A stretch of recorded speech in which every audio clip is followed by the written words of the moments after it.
we have someone that we can look at and say, there are other people who are missing. Are you the one holding them? Because up till now, we still didn't have a definitive name or individual organization that should be held accountable. Now, this is a person who was Attorney General then, giving an account, a personal account of who was talked to for his son to be released.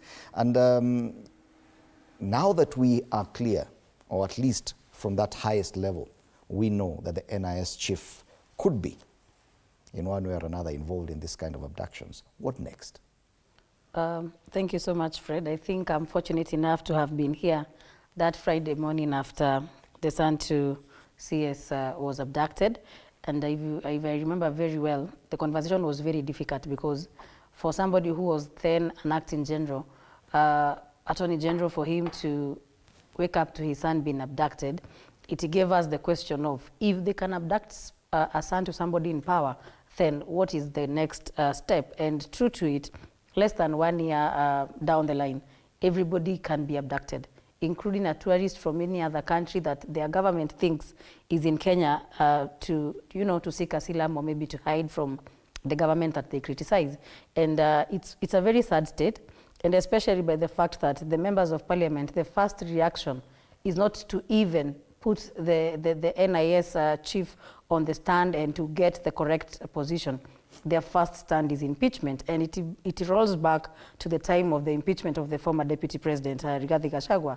So in this nation, any time that somebody disagrees with the government or says something that puts the government on a spot, they are prone to impeachment, because the moment we listen to this member of parliament from Kisii County talking about if he does not resign or he does not apologize, we're gonna impeach him.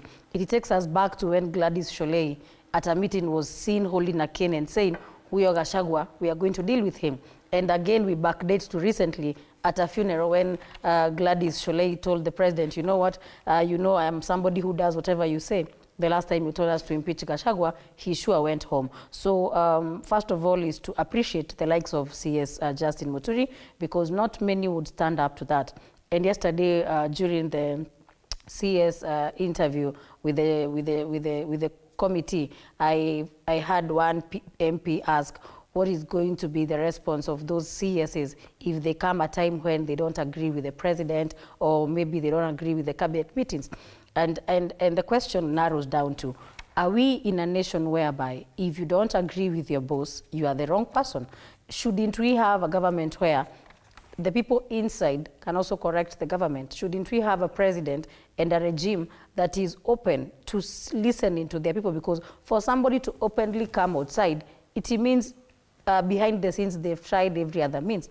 Look at the government GDS official who recently resigned. He said the reason he resigned is because he realized nothing is going to move forward, and he felt that his reputation was at stake. The moment government officials, who we all know have very lucrative jobs, and because those jobs are not a job that anybody would mind having, but for such people to resign, it begs the question, where are we as a nation? Okay. And amidst all these kind of politics, then what next? Because we can't be in a nation where every other day it's impeachment and threats. And to this extent, over the Christmas holiday, some parents ate Christmas without their children. We can't be in a nation where our democracy is infringed to an extent where nobody is allowed to talk and people can throw words left, right, and center in the presence of the president, and nothing is done about it. Because until today, the young people are still asking if Fala Maalim can speak such words in the presence of the president, and he was not cautioned. The president did not even take the microphone and say, you know what,